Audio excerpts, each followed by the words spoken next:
Cover-up makeup had become my specialty over the past 6 months.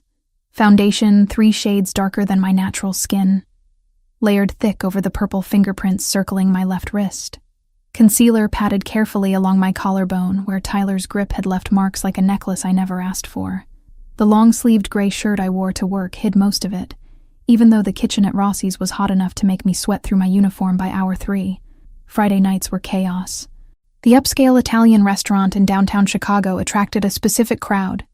Businessmen closing deals over expensive wine, couples celebrating anniversaries, families spending money they wanted everyone to see them spending. I was 25 years old, 1 semester away from finishing my nursing degree, and I served them all with a smile that felt painted on as thick as the makeup. "Table 12 needs water," Marco, the floor manager, barked as he passed. "And fix your hair. You look exhausted." I was exhausted. Tyler had kept me up until 3 a.m., pacing our apartment, throwing accusations like punches until the actual punches came. My crime this time, refusing to quit school. He wanted me home, available, dependent. The nursing program was my escape plan, though I'd never said that out loud. 6 more months until graduation. 6 more months until I could support myself and Megan without relying on tips and Tyler's increasingly unpredictable moods. I tucked a strand of light brown hair back into my ponytail and grabbed the water pitcher. My reflection in the polished chrome surface showed shadows under my blue-gray eyes that no amount of concealer could hide. 25 going on 50, my classmate had joked last week. She'd meant it kindly, but the truth stung. Table 12 was in the VIP section, cordoned off by velvet ropes and ambient lighting that cost more to install than I made in 6 months.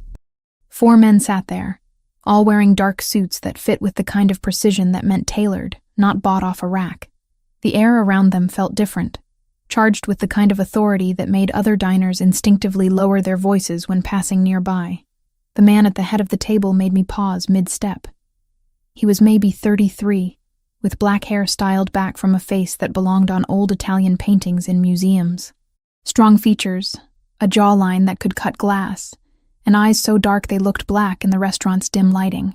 A thin scar traced along the left side of his chin, white against olive skin. His suit jacket hung on the back of his chair. White shirt open at the collar, revealing a thick gold chain that caught the light when he moved. I'd served hundreds of wealthy men. This one felt different. Dangerous, maybe, or just powerful in a way that didn't need volume or theatrics. "Water?" I offered, keeping my voice steady. "Please," he said. His accent was subtle, American, but shaped by something else underneath. Italian heritage, probably, given the restaurant choice and the gold chain. And menus for my associates. I distributed menus, filled water glasses, went through my rehearsed spiel about tonight's specials. The man at the head of the table, the one with the scar, didn't look at his menu. He watched me instead. And not in the way customers usually did. Not assessing, not objectifying. Observing.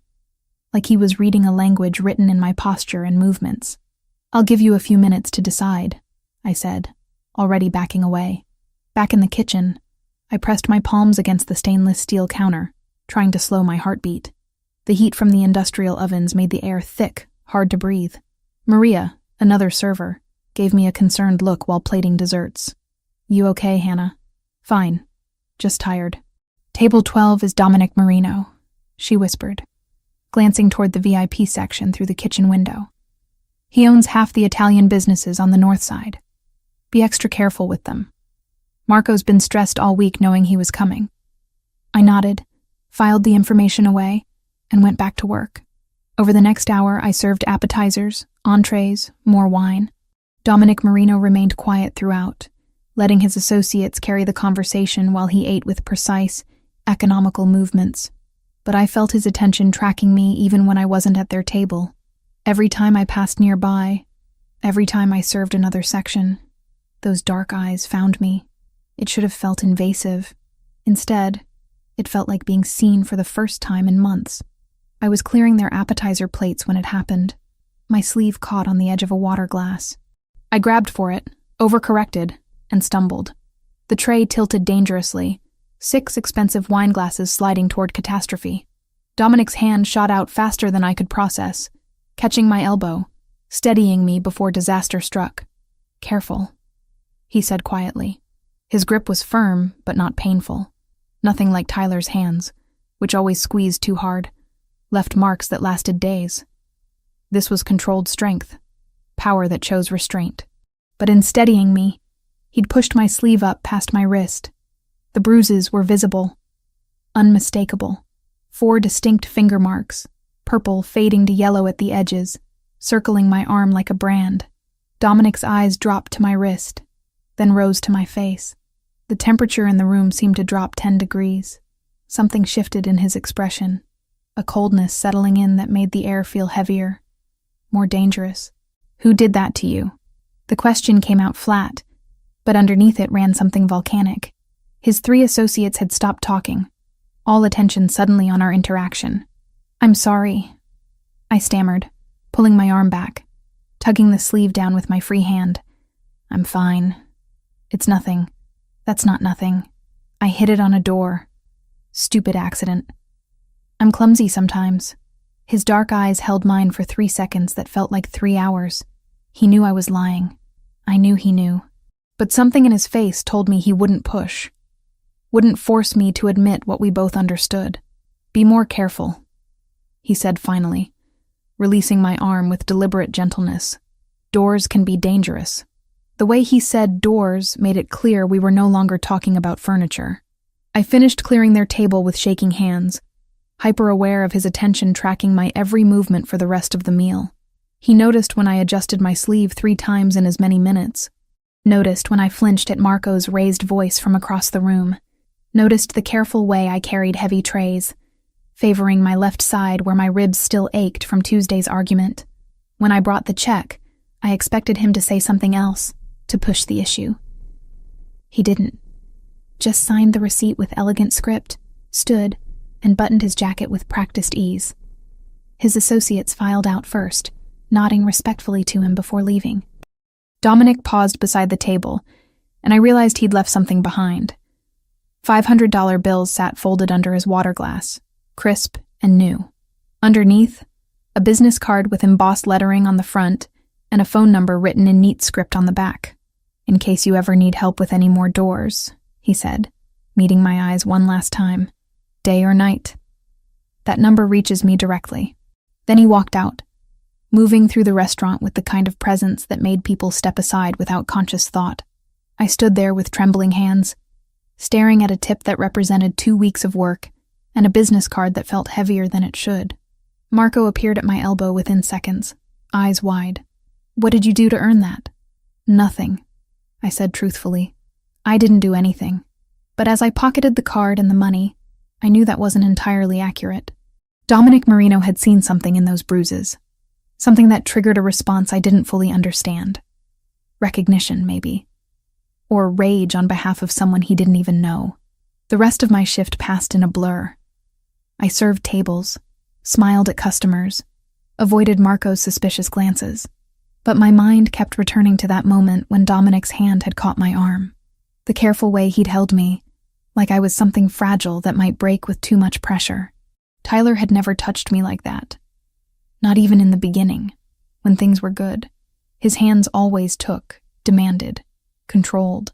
This stranger's hands had steadied, protected, then released without expectation. By the time I clocked out at midnight, October rain had started falling, turning Chicago's streets slick and reflecting neon signs in distorted colors. I pulled my thin jacket tighter, already dreading the bus ride home and whatever mood Tyler would be in when I got there. The business card sat in my wallet, right behind my driver's license where I'd see it every time I looked. I should have thrown it away. Should have taken the tip as luck and forgotten the whole encounter. Should have known better than to accept anything from a man like Dominic Marino, whose name Maria had spoken with a mixture of respect and fear. Instead, I traced my fingers over the embossed letters as I waited for the bus, memorizing the number on the back even though I told myself I'd never use it, just in case. Because for the first time in 6 months, someone had noticed. Someone had seen past the smile and the makeup and the lies about doors. And that small recognition felt like oxygen after months of suffocating. The bus arrived, doors hissing open. I climbed aboard, found a seat near the back, and watched Chicago blur past the rain-streaked windows. Tomorrow I had an 8-hour clinical rotation at the hospital, then another shift at Rossi's. Tomorrow Tyler would probably apologize like he always did, swear it wouldn't happen again like he always did, make promises we both knew he wouldn't keep. But tonight, I had $500 and a phone number, and the memory of dark eyes that had looked at my bruises with something that felt dangerously close to fury. It wasn't much, but it was more than I'd had this morning. Saturday afternoon hit me like a hangover I didn't earn. 4 hours of sleep, clinical rotation at the hospital from 6 a.m. to 2 p.m., then straight to Rossi's for a double shift that wouldn't end until midnight. My nursing instructor had pulled me aside after rounds to ask if everything was okay at home. The exhaustion must have shown through the makeup. I'd lied, said I was fine, said I'd been studying late. She hadn't believed me, but she'd let it go. The restaurant was already filling up when I arrived. Chicago's wealthy taking advantage of the unseasonably warm October afternoon. By 6 p.m., every table in my section was full, and Marco was snapping orders at me like I was personally responsible for the kitchen being backed up. I was refilling water glasses at table 7 when I saw him through the front window. Tyler. My stomach dropped so fast I nearly spilled water across the white tablecloth. He was weaving slightly on the sidewalk outside, that particular sway that meant he'd been drinking since noon. His shirt was wrinkled, tie loosened, hair disheveled. He'd clearly come straight from wherever he'd spent his afternoon drowning whatever anger had been festering since our fight. He pushed through the restaurant door with enough force to make the hostess jump back. His eyes scanned the dining room until they found me, and the expression on his face made my blood freeze. "Hannah!" His voice cut through the ambient dinner conversation like a knife. "We need to talk. Now." Marco appeared from the kitchen, his face already red with stress. "Sir, I'm going to have to ask you to lower your voice or leave. I'm not talking to you." Tyler shoved past the hostess stand, making his way toward my section. "Hannah, did you hear me?" Diners were staring now. A man at table 4 had his phone out, probably ready to call the police. I set down the water pitcher with shaking hands and moved to intercept Tyler before he could reach deeper into the restaurant. "Tyler, please," I said quietly. "I'm working. We can talk later." "We'll talk now." He grabbed my wrist, the same one Dominic had seen bruised last night. His fingers dug into the tender flesh, making me gasp. "You're my girlfriend. You don't get to ignore my calls all day." "Sir, release her immediately or I'm calling the police," Marco said, but his voice held uncertainty. He was a manager, not security, and Tyler outweighed him by 40 pounds. "She belongs to me," Tyler snarled. "I don't need your permission to talk to what's mine." He yanked me toward the door. I stumbled, nearly falling, and he jerked me upright with enough force to wrench my shoulder. The pain shot down my arm, sharp and immediate. "You're hurting me," I managed. "Good. Maybe you'll remember it next time you think about ignoring me." We burst through the front door into the cooling evening air. Tyler didn't stop on the sidewalk. He dragged me around the corner into the narrow service alley that ran between Rossi's and the neighboring building. Rain from earlier had left puddles on the uneven pavement, trash bins creating shadows in the failing light. He slammed me against the brick wall hard enough to knock the wind from my lungs. His forearm pressed across my throat, cutting off my air supply.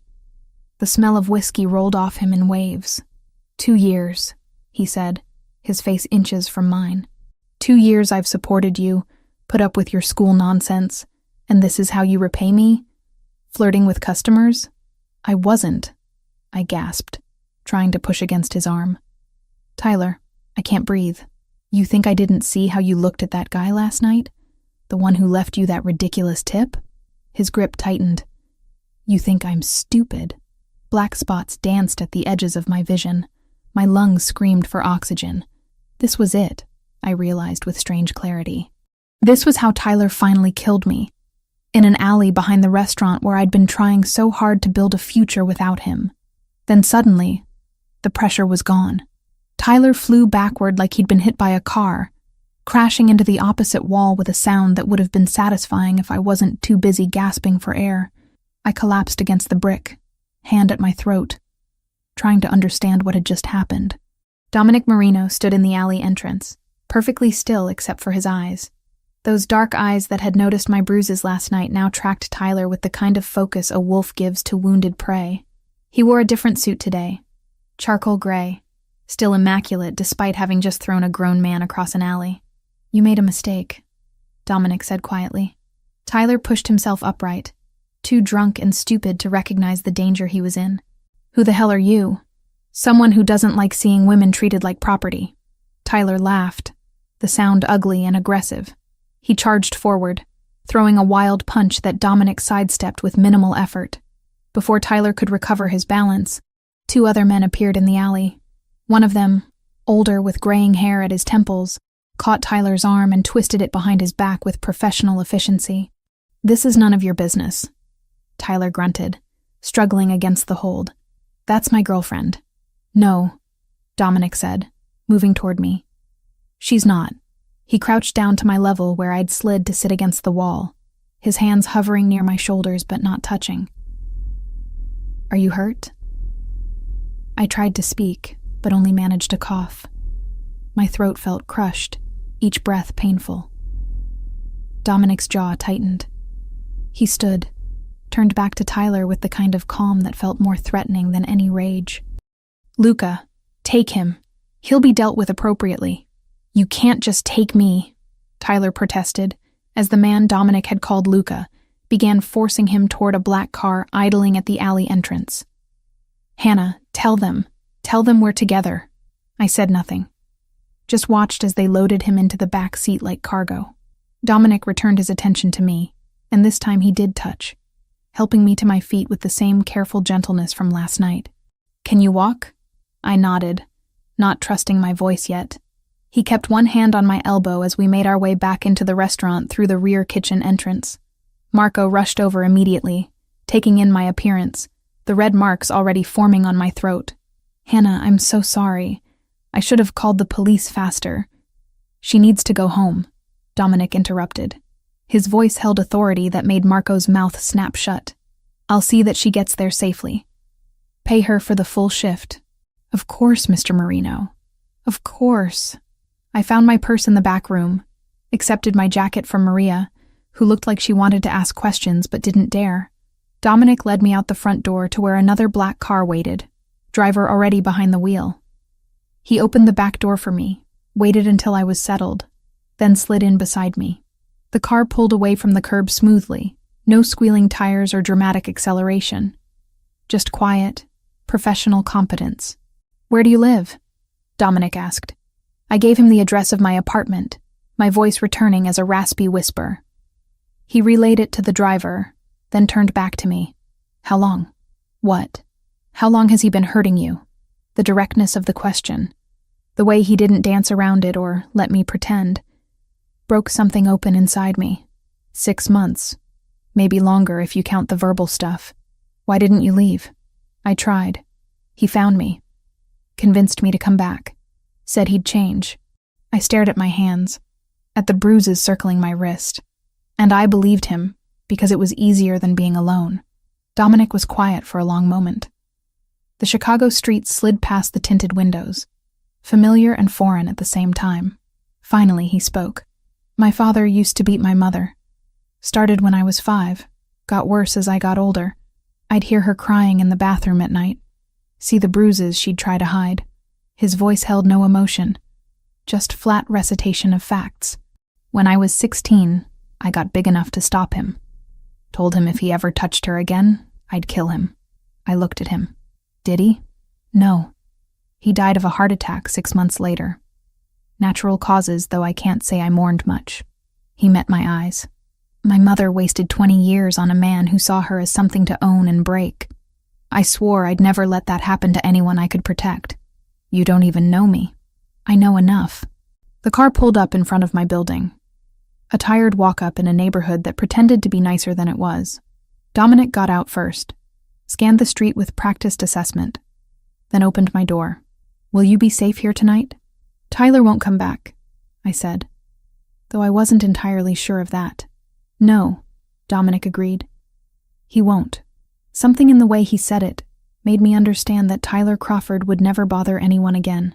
I should have been horrified. Should have demanded to know what dealt with appropriately, actually meant. Instead, I felt the first full breath I'd taken in 6 months.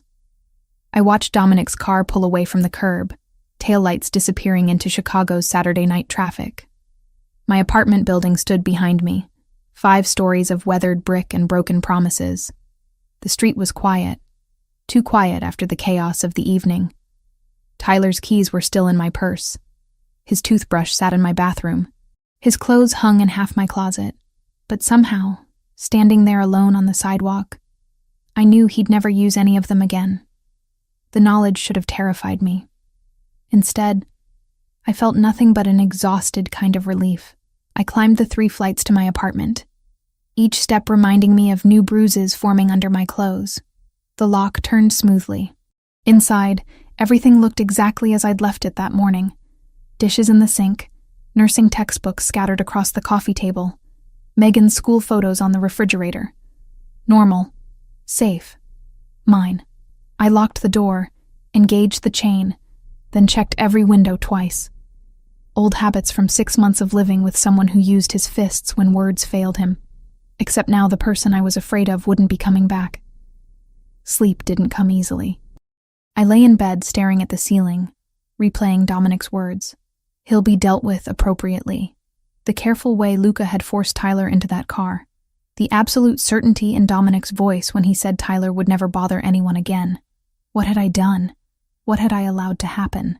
But even as the question circled my mind, exhaustion pulled me under. Sunday morning brought rain against the windows and the shrill ring of my phone. Unknown number. I almost didn't answer. "Miss Carter?" A woman's voice, professional and slightly concerned. "This is Officer Jennifer Mills with Chicago PD. We need to ask you some questions about Tyler Crawford." My stomach dropped. "What about him? When was the last time you saw Mr. Crawford?" I sat up slowly, mind racing. "Yesterday. Late afternoon. He came to my workplace. Rossi's restaurant on West Madison? Yes. And after that, he left. I don't know where he went. Not technically a lie. I didn't know where Luca had taken him. Mr. Crawford's vehicle was found abandoned near Montrose Harbor early this morning. His wallet and phone were inside. We're trying to establish a timeline of his movements yesterday evening." The rain picked up, drumming harder against the glass.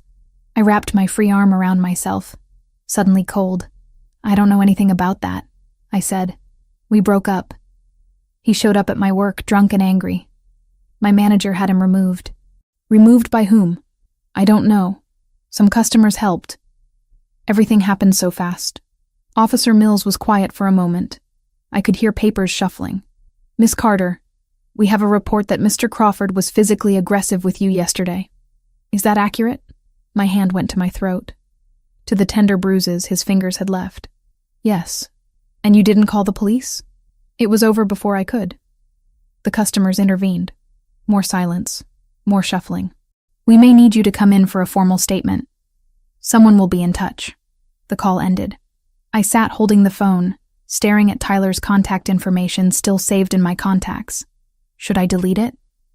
Keep it as evidence of what? My hands shook as I set the phone down. A knock at the door made me jump so hard I nearly fell off the bed. I approached cautiously, looked through the peephole. Dominic Marino stood in the hallway, holding a small black bag and 2 cups of coffee. I opened the door. "You didn't sleep," he observed, taking in my appearance. I was still wearing yesterday's clothes, hair tangled, face bare of the makeup I usually hid behind. "Not much. May I come in?" I stepped back, let him enter my small apartment. He looked out of place here, too polished and powerful for my second-hand furniture and peeling linoleum. But he moved through the space like he belonged, setting the coffee on my kitchen counter, opening the black bag to reveal medical supplies. "Sit," he said, gesturing to one of my mismatched kitchen chairs. "I'm fine. You're not. And lying about it doesn't help either of us." I sat. He pulled the other chair close, began examining my throat with gentle fingers. The bruises had darkened overnight, Tyler's handprint visible in purple and red. "This needs ice," Dominic said, standing to raid my freezer. He wrapped ice cubes in a dish towel, pressed it carefully against my neck. "Hold it there." 15 minutes. He returned to his bag, Pulled out arnica gel, antibiotic ointment, bandages. Professional supplies, the kind that suggested he'd done this before. The police called. I said quietly.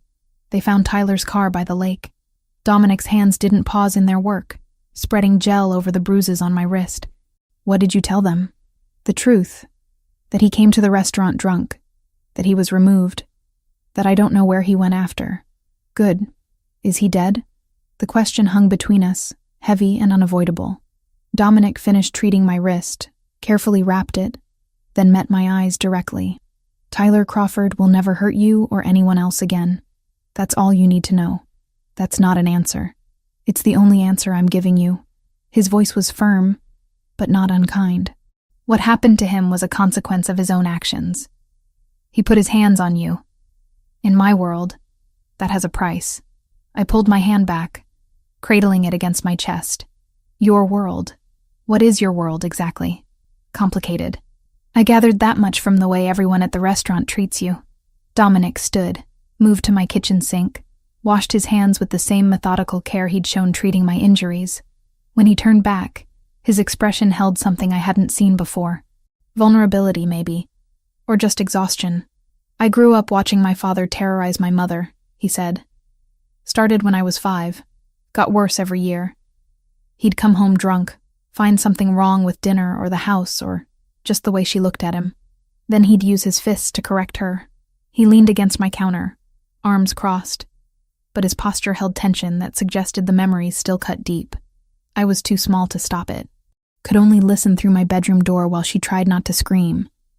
Tried not to wake me up even though I was already awake, already hearing everything. How old were you when it stopped? 16. I'd gotten big enough by then. Strong enough. Came home one day and found him beating her in the kitchen. Something snapped in me. He looked at his hands like they belonged to someone else. I put him in the hospital for 3 days. Told him if he ever touched her again, I'd kill him. Did he? No. Had a heart attack 6 months later. Doctor said it was stress and poor diet, but I think it was fear. Fear that next time I wouldn't stop at a warning. Rain continued its assault on the windows. Somewhere in the building, a baby cried. Normal sounds of normal life. My mother wasted 20 years on a man who saw her as property to damage.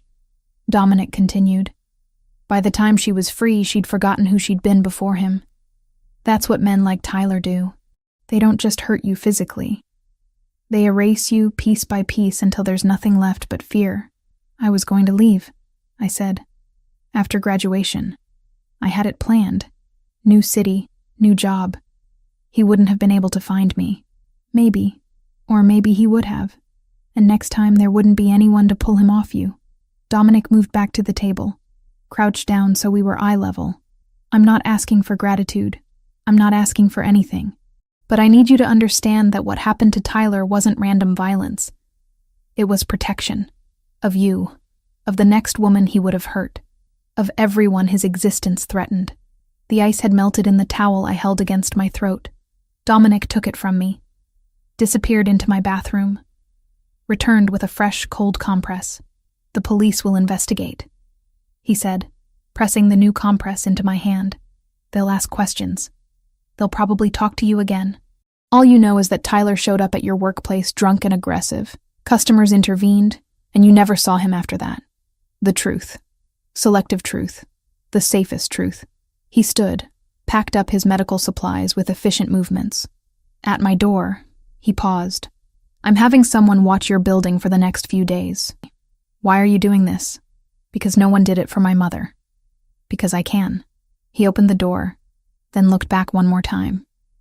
And because when I saw those bruises on your wrist Friday night, I recognized them. Recognized what they meant. What they would keep meaning if someone didn't stop it. Then he was gone, leaving me alone in my apartment with ice against my throat and questions I knew better than to ask. Monday brought more police. A detective this time, older, with tired eyes and a wedding ring worn thin from years of wear. He sat across from me in my living room, asking the same questions Officer Mills had asked, looking for inconsistencies that didn't exist because I'd told the truth. Just not all of it. You and Mr. Crawford were in a relationship for 2 years, Detective Williams said. reviewing his notes. Were there previous incidents of violence? Yes. Did you ever file a report? No. Why not? Because Tyler had convinced me it was my fault. Because filing a report would have made it real. Because I was ashamed. I gave the detective a simpler answer. I was scared. He nodded like he'd heard it before. Probably had. The customers who intervened at the restaurant Saturday night. Can you describe them? It happened fast. I was focused on breathing. But you saw them. Dark suits, professional looking. I didn't get names. The restaurant manager said one of them was Dominic Marino. My face remained carefully neutral. I don't know who that is. Detective Williams studied me for a long moment. We both knew I was lying. We both knew he couldn't prove it. Miss Carter, if you know something about Mr. Crawford's whereabouts... I don't. It would be better to tell us now. I told you everything I know. He left his card. Said to call if I remembered anything else. I put it in the drawer with Dominic's cards and tried not to think about how my life had become a collection of phone numbers I might never use. That afternoon, my phone rang again. Not police this time. A lawyer. A smooth voice with expensive diction, saying Dominic had retained his services on my behalf should I need legal representation during the investigation into Tyler's disappearance. I thanked him. Saved the number. Added it to the collection. Tyler Crawford had been gone for 48 hours. His car sat in an impound lot waiting for forensics that would find nothing useful. His apartment remained untouched. Rent paid through the end of the month by automatic withdrawal. And I went to class Monday evening like nothing had changed. Took notes on pharmacology and wound care. Practiced starting IVs on rubber arms that didn't bruise. Normal, safe, mine. The bruises on my throat would fade. The ones on my wrist already looked better thanks to Dominic's careful treatment. In a week, maybe 2, there would be no physical evidence Tyler had ever touched me. But I'd carry the weight of what I'd allowed to happen for much longer than that. 10 days passed with the strange rhythm of a life suspended between before and after. Tyler Crawford remained missing. His mother called me twice, voice shaking, asking if I knew anything. I told her the same thing I told the police. No. Detective Williams stopped by the restaurant once more. Asked the same questions in different words. Left with the same non-answers. And through it all, Dominic Marino appeared at Rossi's every night like clockwork. He never sat in anyone else's section. Never made a show of it. Just requested table 12, ordered dinner, left tips that Marco stopped commenting on after the 3rd night.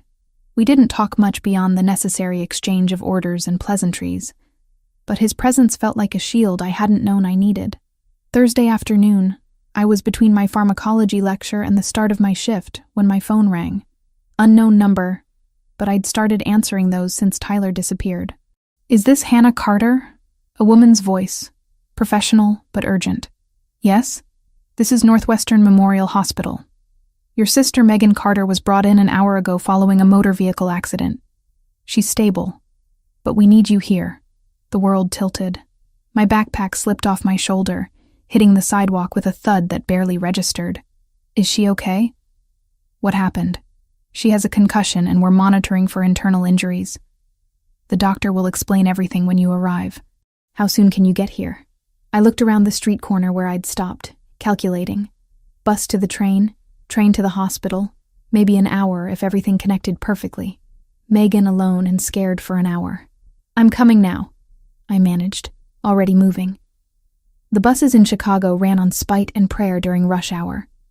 I stood at the stop, watching 3 pass by, too full to take more passengers, panic building with each minute. Megan was 16. She was supposed to be invincible. She was supposed to be the one thing in my life Tyler hadn't touched, hadn't ruined. A black car pulled up to the curb. The window rolled down, and Dominic looked out at me. Get in. I didn't question it. Didn't ask how he knew where I was or what I needed. Just yanked open the door and climbed into the back seat. Northwestern Memorial, I said. My sister Megan. She's in the emergency room. They said there was an accident. I know. He was already giving directions to his driver. I have people who monitor things that matter. You received a call 12 minutes ago from the hospital. I was 3 blocks away. The car moved through traffic with aggressive efficiency, the driver navigating gaps I wouldn't have attempted. I pressed my hands together to stop them shaking. "She's only 16, I said to no one in particular. "Our parents died 3 years ago. Car accident, drunk driver. She was 13. I promised them I'd take care of her." Dominic didn't offer empty reassurances. "Just let me talk."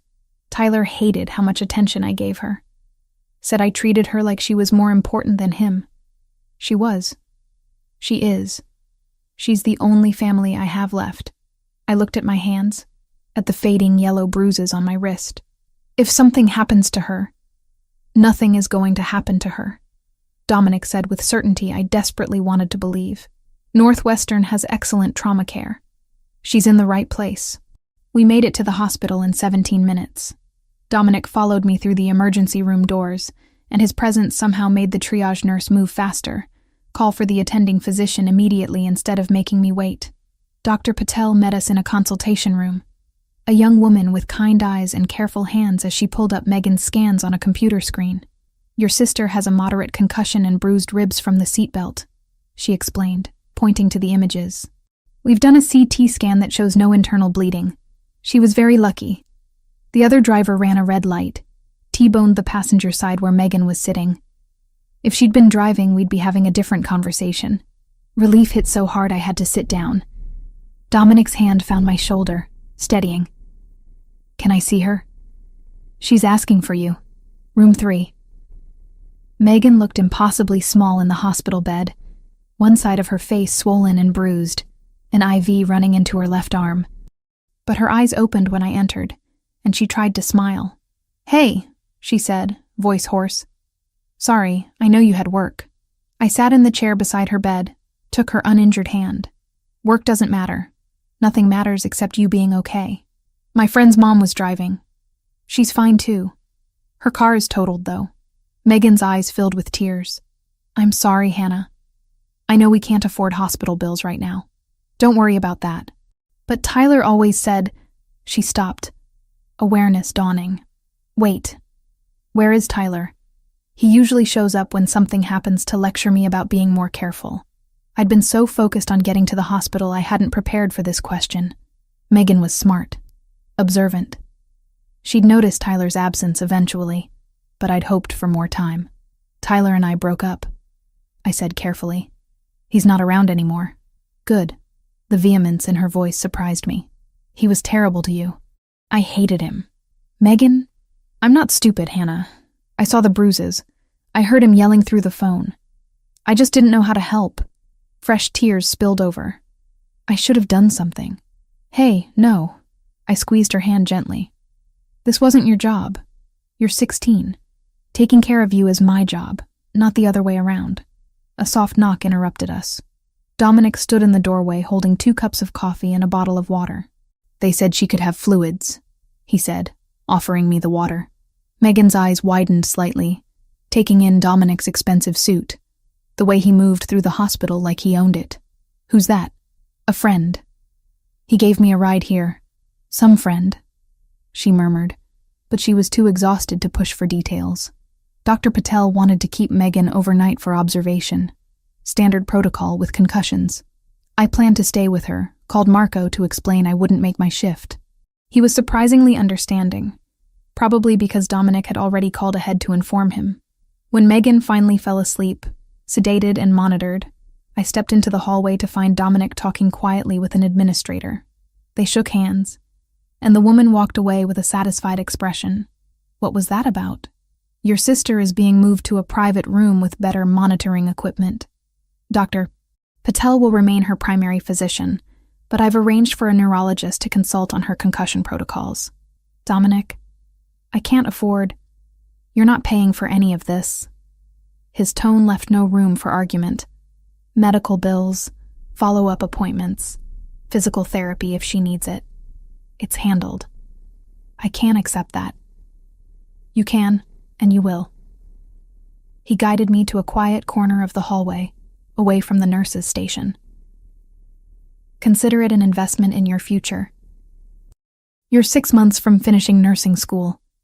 Can't have you dropping out because of medical debt. Why are you doing this? He was quiet for a moment, considering his answer. Because Tyler made you feel like you had to choose between your education and your sister. Between your future and your survival. I'm showing you that you don't. That there are people who can help without demanding pieces of yourself in return. The next 3 days established a pattern I simultaneously craved and feared. Dominic drove me to the hospital each morning before my classes, picked me up afterward to take me to evening visiting hours. Megan's condition improved steadily. The private room he'd arranged had a window overlooking Lake Michigan, equipment that beeped reassuringly through the nights I spent in the uncomfortable chair beside her bed. On the 4th day, Megan was discharged with strict instructions about rest and concussion monitoring. Dominic's driver brought us home, carried the flowers and cards Megan had received from her school friends, up 3 flights of stairs without complaint. After Megan was settled on the couch with instructions to watch mindless television and call if she felt dizzy, I walked Dominic down to the street where his car waited. "Thank you," I said, "for everything. I don't know how I would have managed without you. You would have found a way. You're resourceful." He opened the car door, paused. "I'll be at Rossi's tonight. Table 12. I'll be working." "I know." He drove away, and I climbed back upstairs to find Megan watching me through the window with calculating interest. That evening at the restaurant, I served Dominic his usual table. We didn't talk about the hospital or Megan or Tyler's absence. Just went through our familiar routine. Wine, appetizers, entrees, the kind of easy conversation that felt like coming home. Luca, the man who'd helped remove Tyler from the alley, sat with Dominic. As I cleared their dessert plates, I overheard fragments of conversation. "The Russian organization is asking questions," Luca said quietly. "They know you've been spending time with someone. They're looking for leverage. Then they'll be disappointed." Dominic's voice held steel. "Hannah is under my protection. That's not negotiable. Protection is one thing. But if this becomes more than that, if she becomes something you care about beyond obligation, they'll exploit it. You know how this works. I know exactly how it works, which is why I'm prepared." I pretended not to hear, moved to the next table, but the conversation stayed with me. Russian organization, leverage, exploitation. Words that painted a picture of danger I was only beginning to understand. When Dominic left that night, he placed his usual generous tip under his water glass, but underneath was a new card, with an address written in his handwriting. "Dinner," he said as he passed me. "Tomorrow night, not here. Somewhere we can actually talk." I pocketed the card and watched him leave, already knowing I'd go even as every rational part of my brain screamed that getting closer to Dominic Marino meant stepping deeper into a world that would change me in ways I couldn't predict. But he'd saved me from Tyler, cared for Megan without hesitation, shown me kindness that expected nothing in return.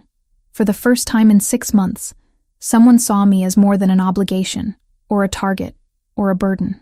And that feeling was more dangerous than any Russian organization could ever be. Megan came home on a Wednesday afternoon, 2 weeks after the accident that had nearly given me a heart attack. The security system Dominic's people installed took 3 hours, involved cameras I couldn't see, and sensors on every window. The technician, a quiet man who spoke only when necessary, handed me a card with instructions and a number to call if anything malfunctioned. "Mr. Marino wants you to feel safe," he said before leaving. Megan watched the installation from the couch, ice pack against her ribs, curiosity written across her healing face. When we were finally alone, she didn't waste time. "So, who is he really?" she asked. "The guy who paid for my private room and the neurologist and apparently our new Fort Knox security system. Someone who helps people. That's not an answer. It's the only one I have right now."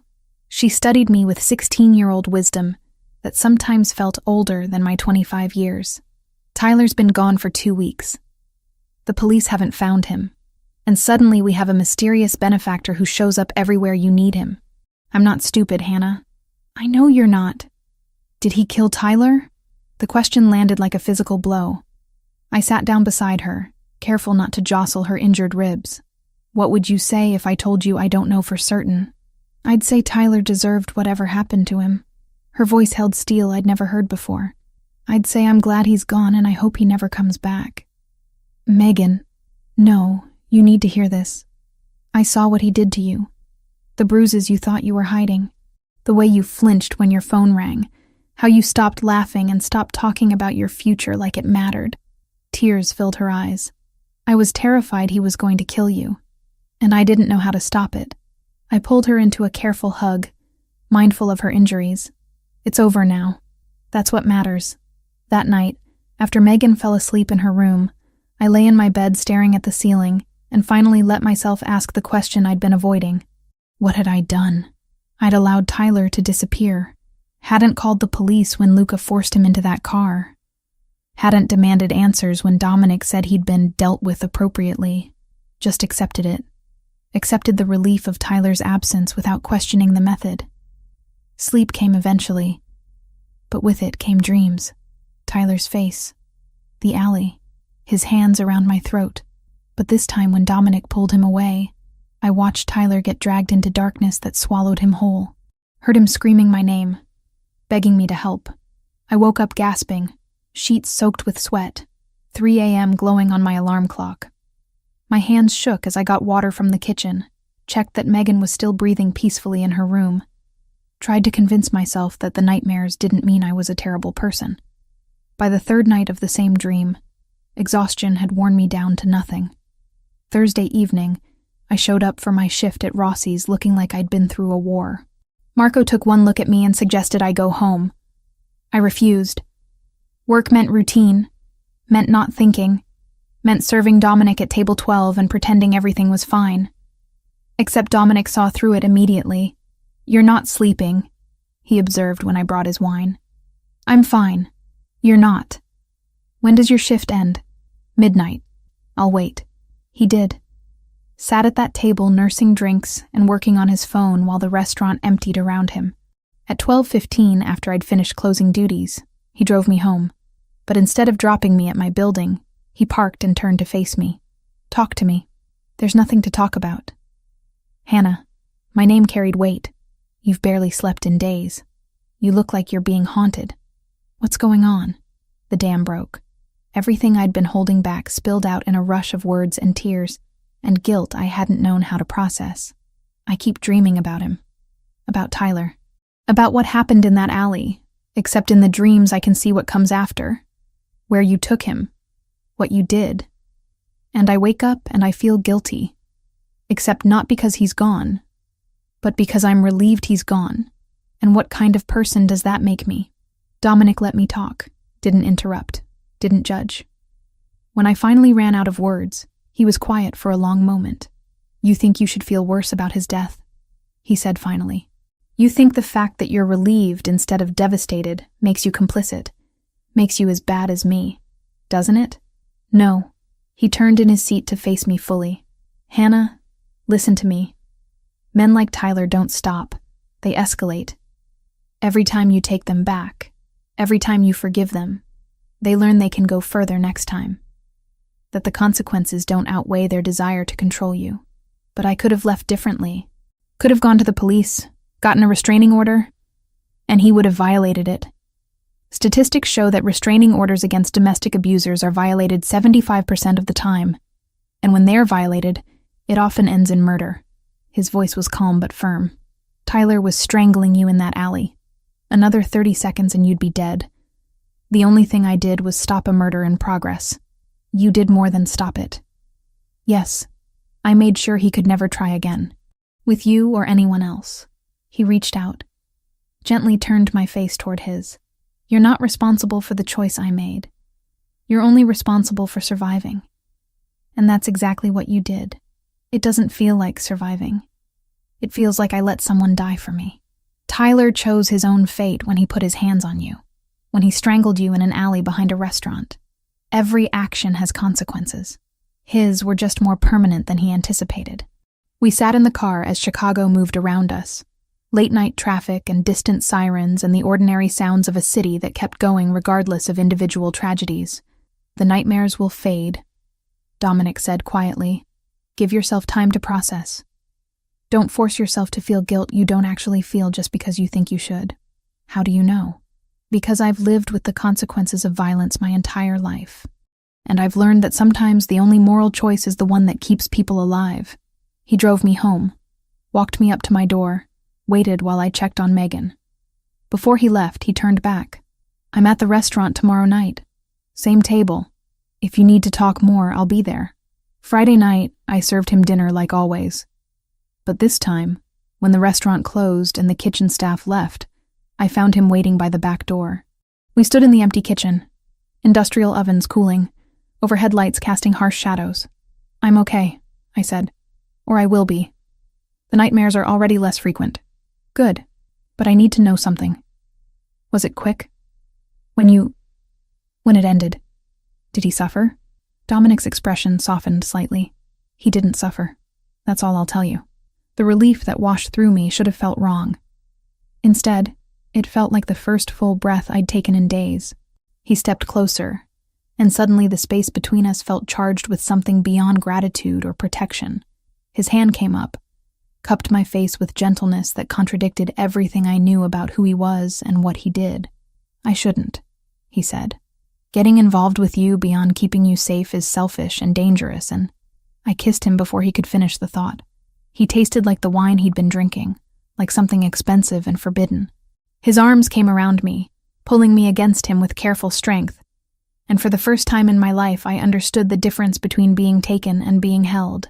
When we broke apart, both breathing hard, his forehead rested against mine. This complicates everything, he murmured. I know. My world isn't safe. Being close to me makes you a target for people who want to hurt me. I'm already in it. Already a target after Tyler. Running won't change that. His thumb traced my cheekbone. Then we do this carefully. Slowly. And you tell me the moment it becomes too much. The next week unfolded like discovering a foreign country. Dominic introduced me to aspects of his life gradually, testing boundaries, showing me pieces of himself beyond the man who'd saved me in an alley. Sunday dinner at his mother's house, a modest home in a quiet neighborhood where she lived with a full-time nurse and security that pretended to be landscaping. She was in her early 60s, elegant and warm, and she looked at her son with the kind of love that suggested she'd forgiven him for whatever darkness he'd inherited from his father. You're the girl from the restaurant, she said, taking my hands. Dominic told me about you, about how brave you were. I wasn't brave. I was terrified. Brave is being terrified and surviving anyway. Monday, he took me to one of his legitimate businesses, an import warehouse filled with Italian wines and olive oils and artisanal foods. Showed me the paperwork, the customs documentation, the completely legal operation that employed 40 people and turned a solid profit. This is what I'm building toward, he said. Eventually, this will be all of it. No more protection, no more gray area operations, just business. How long? Years. Some obligations can't be walked away from overnight, but I'm working toward it. Luca became a more regular presence, sitting with Dominic at dinner, engaging me in conversation that felt like gentle vetting, making sure I understood what I was getting into without stating it outright. He's different with you, Luca said one night when Dominic stepped away to take a call. Lighter, more like who he was before his father died and all the weight landed on him. What was he like before? Idealistic. Thought he could change things from the inside. Make the family legitimate through sheer force of will. Luca smiled. Turns out it's harder than that. But he hasn't stopped trying. By the end of the week, my world had expanded in ways I couldn't have imagined 2 weeks earlier. I still went to class, still worked my shifts, still checked on Megan and helped her with homework. But now there was this other life layered underneath, full of complications I was only beginning to understand. Friday night, Dominic met me after my shift. We walked along Lake Michigan, cold October wind making me grateful for the jacket he'd thought to bring for me. Are you sure about this? He asked. About me? Because once you're really in, once people know you matter to me, there's no going back to invisible. I thought about Tyler's hands around my throat, about Megan in that hospital bed, about the nightmares that were finally fading, about how Dominic had shown me kindness without expectation, protection without possession, I'm sure.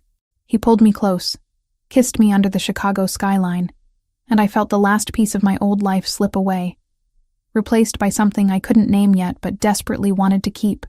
3 weeks into whatever Dominic and I were calling this, I'd started to believe maybe dangerous could coexist with normal, that I could finish nursing school, take care of Megan, and somehow exist in the orbit of a man whose world operated by rules I was only beginning to understand. Tuesday evening shattered that illusion. I was leaving my pharmacology lecture at 7 p.m. October darkness already settled over the city. The campus parking lot was half empty, streetlights casting pools of yellow across cracked pavement. I'd taken the bus from work, walked the 3 blocks to class, and was heading back toward the stop when the black sedan pulled up beside me. Not Dominic's car. Wrong make, wrong feel. The back door opened before I could process the threat. Get in. The man's accent was thick, Eastern European. Russian, maybe. He held something under his jacket that looked like the shape of a gun. I backed up. No. Miss Carter, you will... A second car materialized from nowhere, screeching between us with enough force to make the Russian vehicle swerve. Luca emerged from the driver's seat, gun already drawn, flanked by 2 other men I recognized from Dominic's security detail.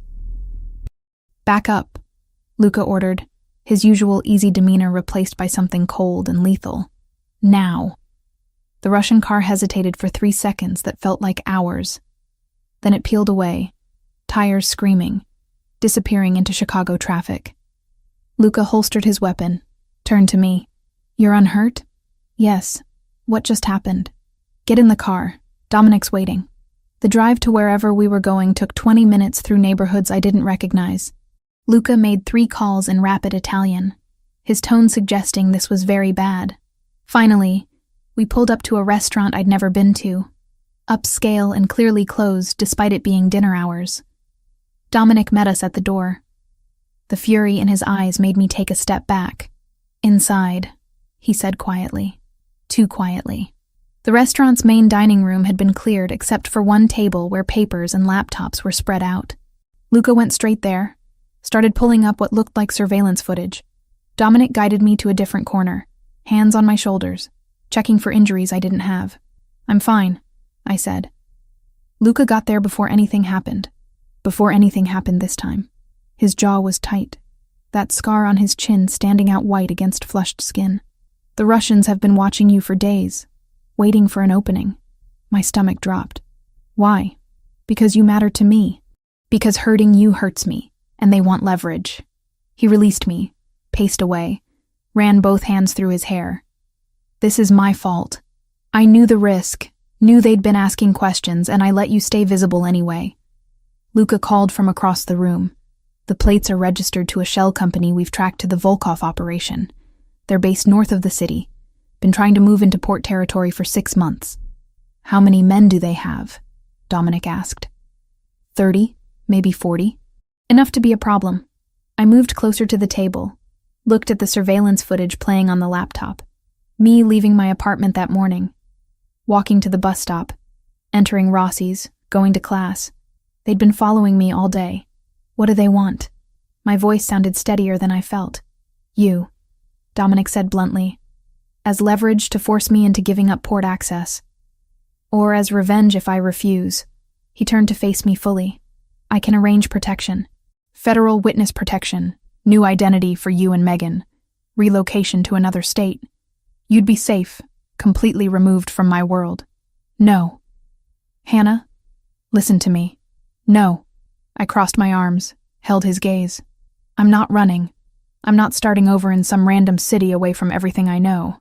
And I'm sure as hell not letting these people dictate my life. They tried to kidnap you an hour ago, and your people stopped them. That's what you do, right? Protect what's yours? Something flickered in his expression at that phrasing. This isn't a game.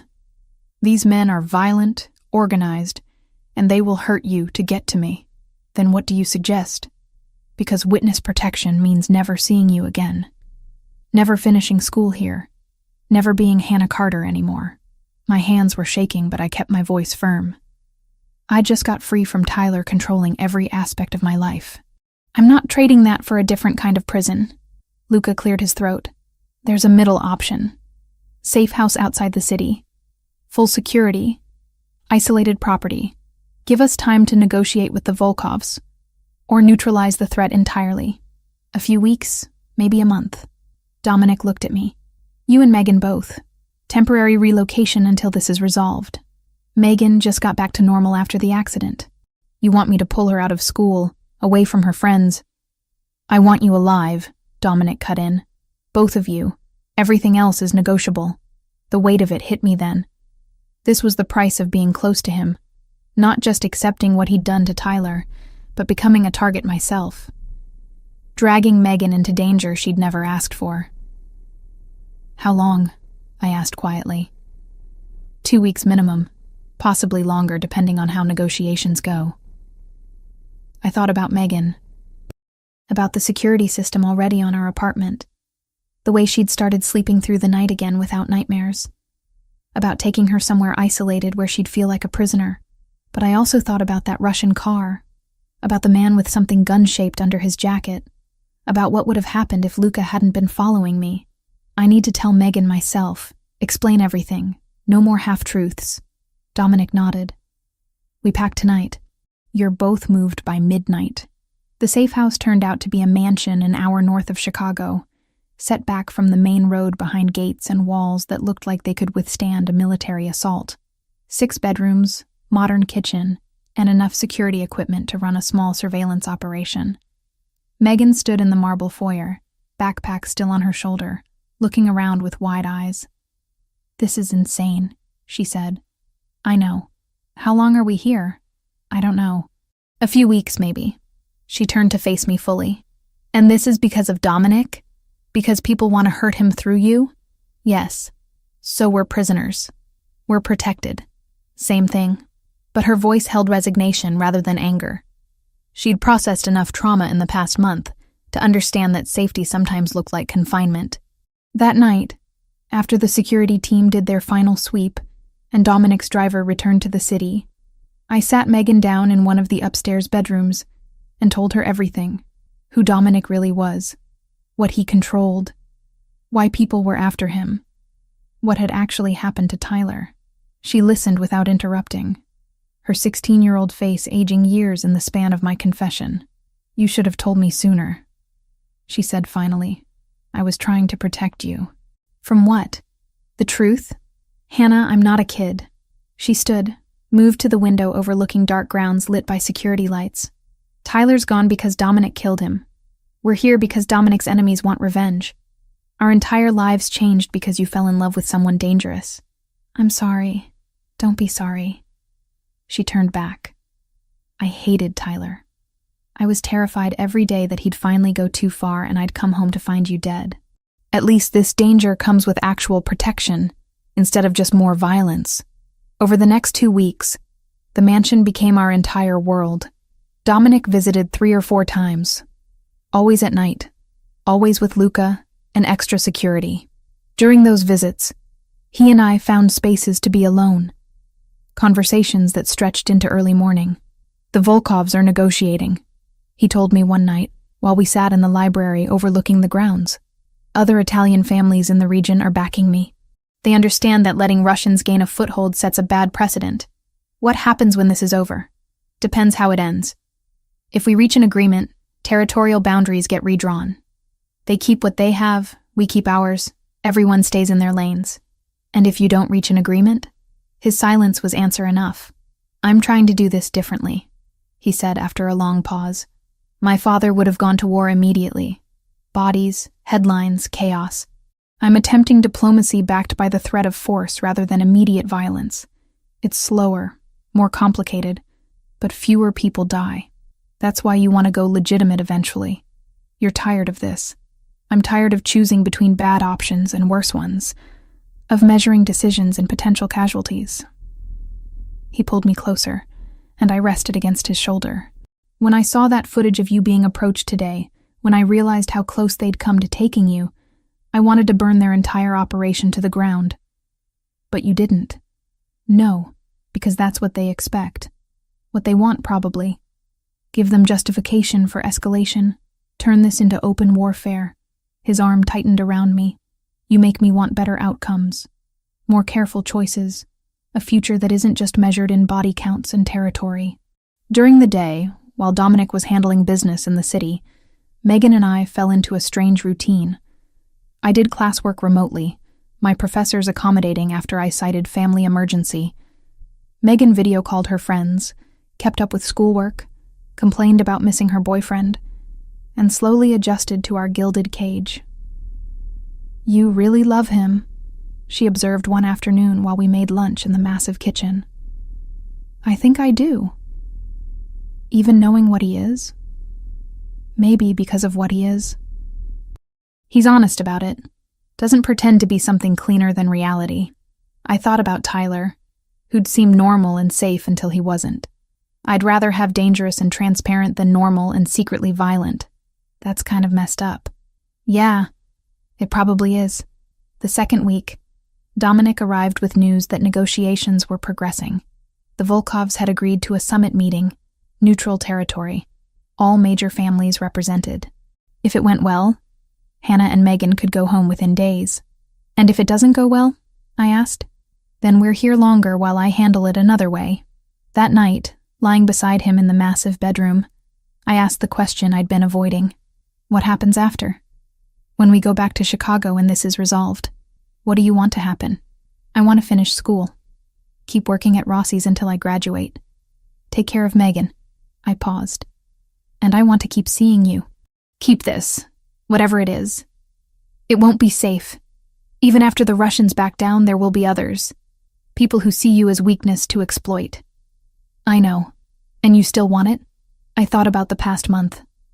About Tyler's death and Megan's accident and Russian kidnappers and living in a mansion that was really a prison. About Dominic's hands treating my bruises with gentleness Tyler had never shown. About the way he looked at me like I mattered more than territory or power, or any of the things his world valued. I still want it.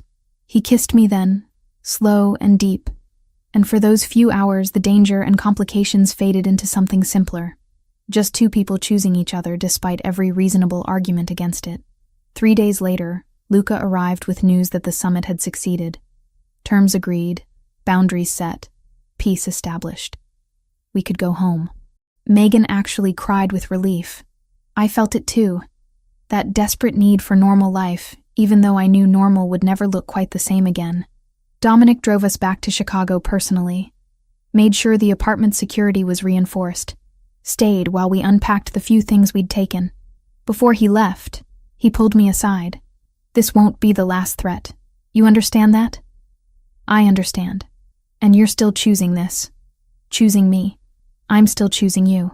He left, and I stood in my small apartment that felt enormous after 2 weeks in a mansion, and tried to convince myself I'd made the right decision. Megan appeared beside me, backpack over her shoulder, heading to her room. "You did, you know," she said. "Did what?" "Make the right choice. For both of us." She smiled slightly. "At least this way we know what we're up against." Returning to normal life felt like trying to fit into clothes that no longer matched my shape. Everything looked the same on the surface. My apartment, my shifts at Rossi's, my nursing classes. But I moved through it all like a ghost, hyper-aware of the security cameras Dominic's people had installed, the way Luca's men watched from unmarked cars on my street. The weight of knowing I'd chosen this. 3 days after coming back from the safe house, Dominic asked me to dinner. Not at a restaurant, but at a brownstone in a quiet neighborhood I'd never visited. Luca drove me there, silent and professional, then disappeared once Dominic opened the door. "This is one of my properties," Dominic explained, leading me through tastefully furnished rooms. "I use it for meetings that need privacy. Tonight, it's just us." He'd cooked. Actual cooking, not takeout disguised on nice plates. Pasta with a sauce that smelled like someone's grandmother had spent hours perfecting it. Fresh bread, wine that probably cost more than my textbooks. "You cook?" I asked, surprised. "My mother insisted I learn. Said no woman should have to take care of a man who couldn't feed himself." He plated the food with careful attention. She was very clear about what kind of man my father wasn't, what kind of man I should become instead. We ate at a small table overlooking a garden lit by string lights. For 20 minutes we talked about nothing important. My pharmacology exam, his meeting with suppliers, Megan's school projects, normal conversation that felt surreal given everything underneath it. Finally, Dominic set down his fork and met my eyes directly. "The Russian situation is resolved. Completely. Territory agreements are in place, backed by every major Italian family from Chicago to Milwaukee to Detroit. The Volkovs understand that touching you means war with organizations they can't afford to fight. Relief washed through me. So we're safe. From them, yes. But Hannah, there will always be others. Smaller operations looking for leverage, rivals from other cities, federal investigations that might try to use you as pressure. You'll never be completely invisible again. I'd known this was coming. Had spent 3 days thinking about it, playing out scenarios, trying to imagine futures that diverged at this single decision point. I can arrange everything, Dominic continued. New identities for you and Megan. A city of your choice, somewhere far from Chicago. Jobs already arranged, housing set up, enough money that you'd never worry about finances. You could finish nursing school anywhere, start fresh where no one knows your connection to me. And you? I'd stay here, continue what I'm doing. We'd have no contact for your own protection. It would be like we never met. The thought made my chest tighten. 6 months ago, I would have taken that offer without hesitation. Safety, security, escape from everything complicated. But 6 months ago, I'd been a different person. What's the alternative? You stay. Accept that being with me means living with calculated risks. Understanding that I can protect you better than anyone, but I can't eliminate danger completely. He reached across the table, took my hand. It means choosing me despite every rational argument against it. Can I have time to think? Take whatever you need. I spent the next 3 days in a fog of decision-making. Classes felt distant, work automatic. Every spare moment I ran through possibilities, consequences, futures that split like roads diverging. Friday evening, I sat Megan down in our living room and laid out everything. The offer, the alternatives, the fact that staying in Chicago meant accepting permanent risk. She listened without interrupting, her 16-year-old face serious in a way that made her look older. "What do you want to do?" she asked when I finished. "I don't know." "That's why I'm asking you. This affects your life too. Hannah, you've spent 3 years making decisions based on what's best for me. What keeps me safe, what gives me opportunities. You stayed with Tyler longer than you should have because leaving would have meant financial instability for both of us. You work 2 jobs and take night classes so I can stay in a decent school district." She leaned forward. "For once, make a decision based on what you want. I want both things. I want you safe and I want him. Then stay. We have better security now than we did with Tyler, and that's saying something. At least this danger comes with people actively protecting us instead of being the source of the danger." Saturday, I met Luca at a coffee shop near campus. He'd suggested it, said Dominic wanted me to talk to someone who'd been in this world longer, who could give me perspective without emotional investment. "He told you to be honest with me," I said after we both had coffee. "He told me to tell you the truth, even the parts that make him look bad." Luca stirred sugar into his espresso. "So here it is. Being with Dominic means you'll always be looking over your shoulder. It means teaching Megan to check under her car before starting it. It means never posting your location on social media, never getting too comfortable, never fully trusting people outside our circle. That sounds exhausting." "It is. But it also means you'll have protection most people can't imagine. Resources, connections, people who will move heaven and earth to keep you safe because keeping you safe keeps him whole." Luca set down his spoon. "I've worked for Dominic for 15 years. Watched him build this organization from the ground up after his father died. He's careful, strategic, and he doesn't make mistakes often. But you, Hannah, you're his biggest vulnerability and his greatest motivation to do better, to be better." "How do you mean?" "He's been talking about going fully legitimate for years. Empty talk, mostly, because the reality is complicated and messy and takes time. But since he met you, he's actually taking steps, delegating operations he doesn't want to be involved in anymore, building legitimate businesses that can sustain the family without criminal activity, planning an exit strategy that actually has teeth." Luca met my eyes. "You make him want a future that isn't measured in territory and violence. That's rare. That's worth something." Monday morning, I called Dominic and told him my decision. "I'm staying. Megan and I both. But I have conditions." "Name them." "I finished my last semester without interference. No pulling me out of class for emergencies unless someone is literally dying.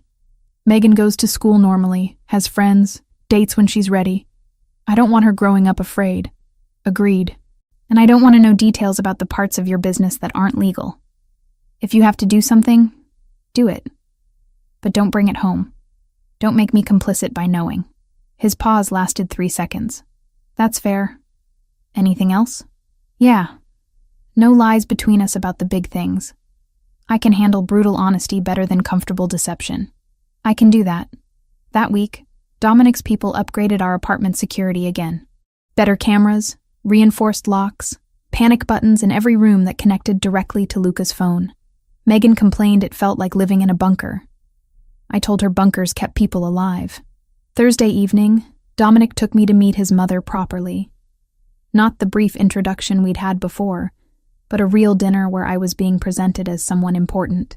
She lived in a modest home in a quiet suburb, the kind of place that looked completely ordinary from the outside. Inside, it was warm and full of photos.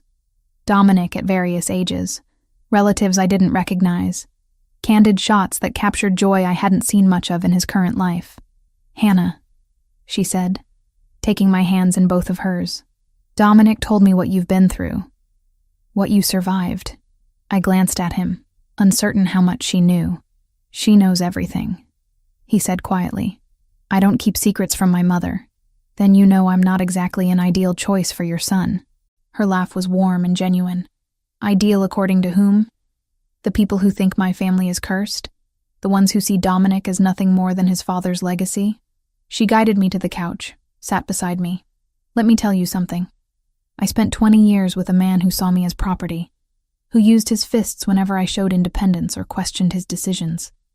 I survived, but barely, and I lived every day terrified that my son would become him." She looked at Dominic, who stood near the kitchen, giving us space. But he didn't. He saw what his father was and chose to be different. Chose to protect instead of dominate. To build instead of destroy. Her attention returned to me, and then he met you. And for the first time, I saw him look at someone the way I wished his father had looked at me, like you were a person, not a possession. Like your safety mattered more than his pride.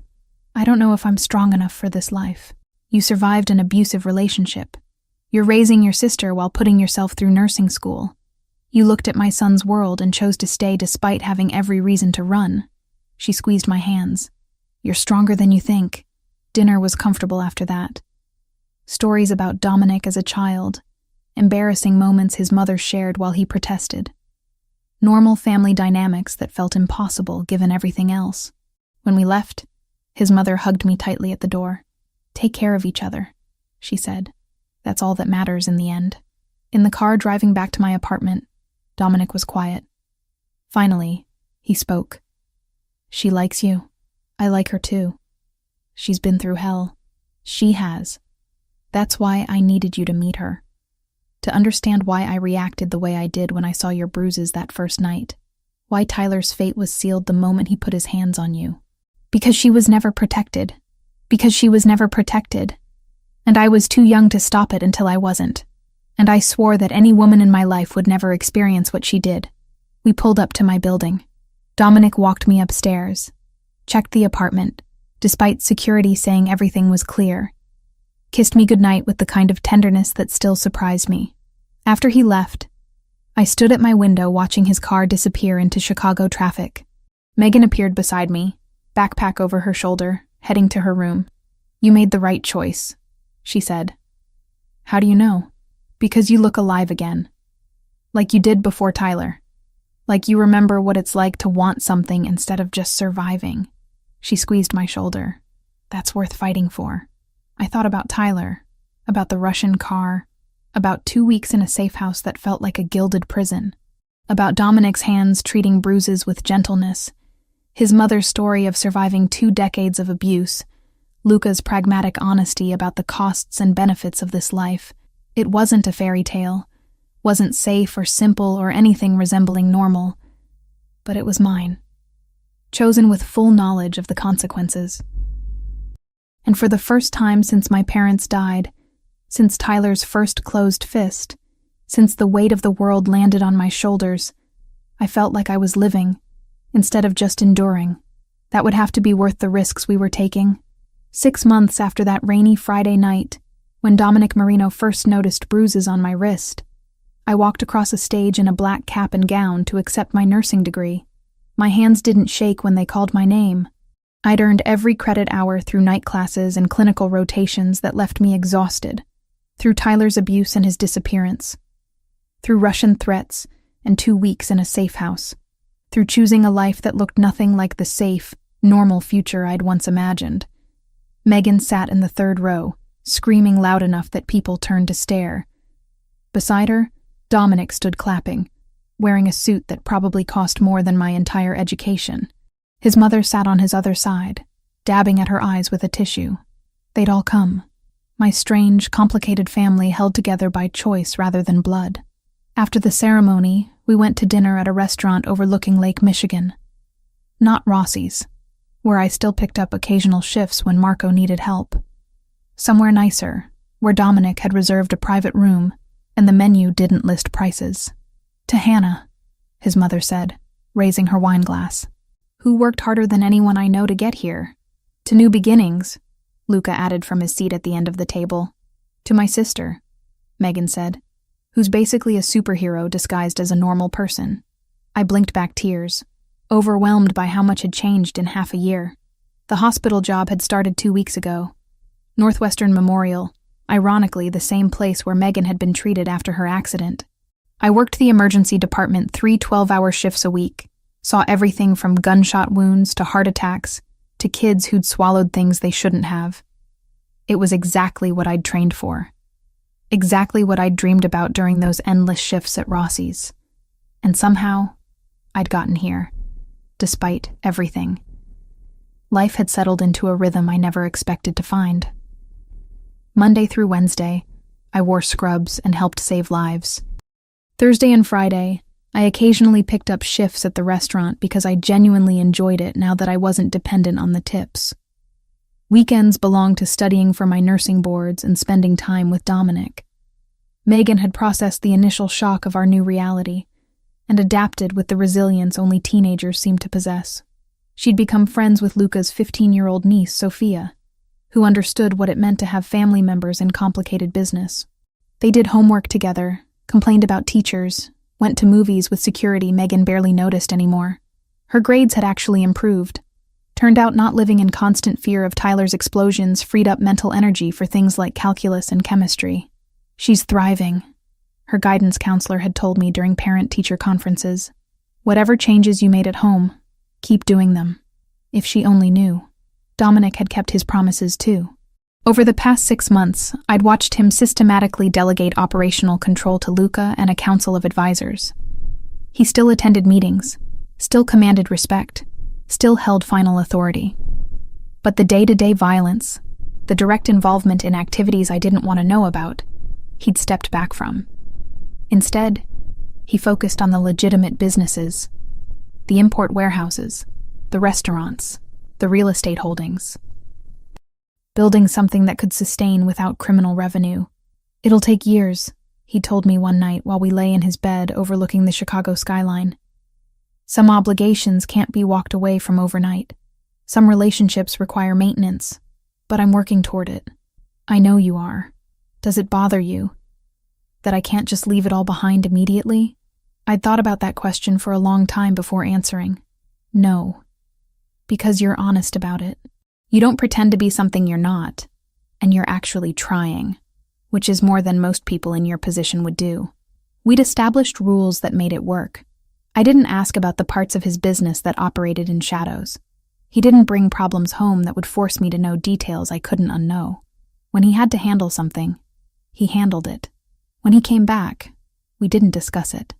Trust built on brutal honesty about what we could and couldn't share. It wasn't perfect. Some nights I woke up from nightmares about Tyler, about Russian cars, about dangers I couldn't see. Some nights Dominic came home tense and distant, carrying weight he wouldn't let me share. But we were building something real, messy and complicated and nothing like the fairy tales, but real. After dinner, Dominic suggested we walk along the lakefront, despite April's lingering cold. Megan and his mother headed home with Luca, giving us space that felt deliberate. Lake Michigan stretched dark and endless beside us, Chicago's lights reflecting off the water in fractured patterns. We walked in comfortable silence, his hand warm in mine, until he stopped at an overlook where the skyline framed perfectly behind us. "Hannah," he turned to face me fully. "The past 6 months have been the best of my life, and the most terrifying." Terrifying how? Because I've spent my entire adult life controlling variables, minimizing risks, building structures that protect what matters. He pulled a small box from his jacket pocket. "But you're a variable I can't control. And somehow that makes you more important than anything else." My breath caught. The box was velvet, dark blue, clearly holding jewelry. "This isn't a traditional proposal," he continued. "I can't promise you a normal life. Can't promise there won't be more threats, more complications, more moments where you question whether this is worth it." He opened the box, revealing a ring with a single diamond, elegant and understated.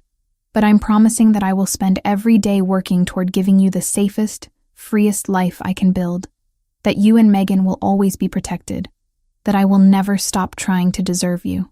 I stared at the ring, at his face, at the vulnerable hope in his dark eyes. "You're asking me to marry you. I'm asking you to build a future with me, knowing what that means, knowing what I am and what I'm trying to become." He took the ring from the box. No illusions, no false promises, just commitment to keep choosing each other despite everything working against us. 6 months ago, I'd been a different person. Trapped with Tyler, surviving rather than living, believing my future was measured in semesters completed and bills paid rather than dreams realized.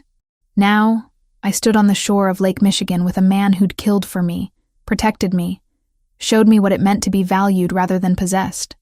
A man whose world was dangerous and complicated, and nothing I'd ever imagined wanting. And I knew my answer before he finished speaking. "Yes." He slid the ring onto my finger with hands that trembled slightly. Then he kissed me while Chicago moved around us, oblivious to the small miracle of 2 people choosing impossible love over safe loneliness. We didn't tell anyone immediately. Kept it private for a week, learning how the weight of the ring felt, adjusting to the promise it represented. But eventually, word spread. His mother cried and hugged me so tightly I couldn't breathe. Luca shook his head with a smile that suggested he'd seen this coming long before we did.